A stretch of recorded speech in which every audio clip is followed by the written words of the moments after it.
और चलिए अब कुछ बड़ी खबरों का रुख करते हैं और बात करते हैं बिलासपुर की, जहां निलंबित आईएएस रानू साहू को झटका लगा है।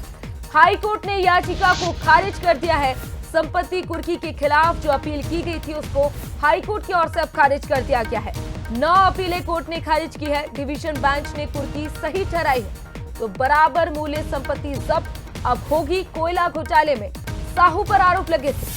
कोरबा रायगढ़ कार्यकाल में आरोप लगे हैं तो सिंडिकेट संरक्षण और रिश्वत के आरोप रानू साहू पे लगे थे। परिवार संपत्ति पर ईडी ने कार्रवाई अब करेगी। तो बड़ी खबर बिलासपुर से आपको बता रहे हैं, जहां निलंबित आईएएस रानू साहू को बड़ा झटका लगा है। हाई कोर्ट ने याचिका को खारिज कर दिया है।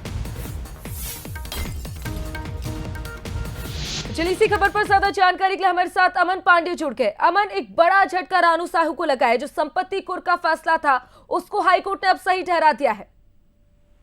देखिए, निश्चित तौर पर रानू साहू जब कोरबा और रायगढ़ इलाकों में पदस्थ थी कलेक्टर के तौर पर, तो इस दौरान उन पर आरोप लगे थे कि कोयला घोटाले में जो कोयला सिंडिकेट था उसको संरक्षण दिया था उन्होंने और इसके बदले में रिश्वत ली थी। और इसी मामले में ईडी ने उन्हें गिरफ्तार भी किया था और अब लगातार उनके खिलाफ ईडी संपत्ति कुर्की की कार्रवाई कर रही है। बड़ी बात यह है कि जितनी भी संपत्तियां खरीदी गई हैं वो उनके नाम पर नहीं बल्कि उनके परिजनों के नाम पर, और इसी आधार पर उन्होंने याचिका लगाई थी कि वो परिजनों की संपत्ति है उसे कुर्क न किया जाए। लेकिन ये बात सिद्ध नहीं हो पाई कि वो संपत्ति उन्होंने अपने राशि से खरीदी थी। इसीलिए कोर्ट ने इस पूरे प्रकरण में सुनवाई करते हुए कहा कि अगर अपराध में जो रकम थी वो नगद बरामद ना हो तो उसके एवज की संपत्ति कुर्क करना बिल्कुल ही तर्क से संगत है। और इसी के साथ उसने कोर्ट ने ईडी को इस बात की इजाजत दी है कि वो अपनी कार्रवाई जारी रखे। और इसी के साथ 9 परिजन जिनके नाम पर 9 अपीलें लगी थी जिनके नाम पर ये खरीदी गई हैं संपत्तियां, और रानू साहू ने खुद अपील लगाई थी कि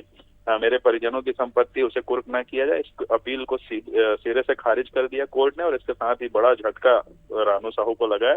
हालांकि इसके बाद अब वो सुप्रीम कोर्ट का दरवाजा खटखटा सकती हैं, लेकिन एक ऑप्शन उनके पास है। लेकिन फिलहाल कोर्ट की डिवीजन बेंच ने जो फैसला सुनाया वो उनके खिलाफ है।